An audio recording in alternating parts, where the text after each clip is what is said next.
Mark's News Headlines. আগামী ৪৮ ঘন্টার মধ্যে সরকার ৬ দফা না মানলে লং মার্চ টু ঢাকা কর্মসূচির ঘোষণা দিয়েছে আন্দোলনরত কারিগরি শিক্ষার্থীরা। রোববার রাজধানীর আগারগাঁওয়ে পূর্ব ঘোষিত মহাসমাবেশ থেকে এ ঘোষণা দেন তারা। আগামী ২৪ ঘন্টার মধ্যে খুলনা প্রকৌশল ও প্রযুক্তি বিশ্ববিদ্যালয়ের উপাচার্যের পদত্যাগের আলটিমেটাম দিয়েছে শিক্ষার্থীরা। তা না হলে আজ বিকেল ৩টা থেকে আমরণ অনশনে যাবেন তারা।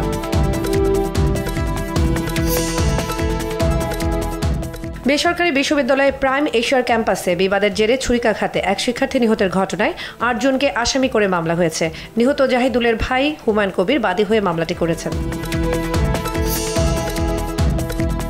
নিয়মিত ওয়ার্ড ক্লাস না হওয়ায় সুনামগঞ্জ মেডিকেল কলেজ ও হাসপাতালে দ্রুত কার্যক্রম চালুর দাবিতে অনির্দিষ্টকালের জন্য ক্লাস বর্জনের পাশাপাশি দাবি না মানা পর্যন্ত শাটডাউন ঘোষণা।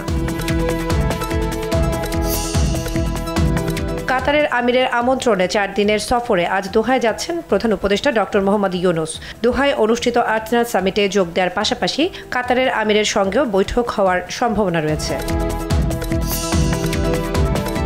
লন্ডনে এক বিয়ের অনুষ্ঠানে দেখা গেল আওয়ামী লীগের সাবেক পররাষ্ট্রমন্ত্রী হাসান মাহমুদ, সাবেক পানি সম্পদ মন্ত্রী আব্দুর রহমান, সাবেক নৌ পরিবহন প্রতিমন্ত্রী খালেদ মাহমুদ চৌধুরী সহ ৪ মন্ত্রী ও ১ এমপিকে। এক সপ্তাহের ব্যবধানে দিনাজপুরে হিলিতে বেড়েছে দেশি পেঁয়াজের দাম। কেজি প্রতি পেঁয়াজের দাম বেড়েছে ১৫ থেকে ২০ টাকা। ব্যবসায়ীরা বলছেন, ভারত থেকে পেঁয়াজ আমদানি না হলে দাম বৃদ্ধি পেতে পারে। বাংলাদেশের ওপর দিয়ে 7 সিস্টার্স খ্যাত ভারতের উত্তর পূর্বাঞ্চলীয় রাজ্যগুলোতে যাওয়ার রেল প্রকল্প স্থগিত করেছে ভারত। এক প্রতিবেদনে জানানো হয়, শ্রমিকদের নিরাপত্তা ও রাজনৈতিক অস্থিতিশীলতার কারণে এই সিদ্ধান্ত নেওয়া হয়েছে।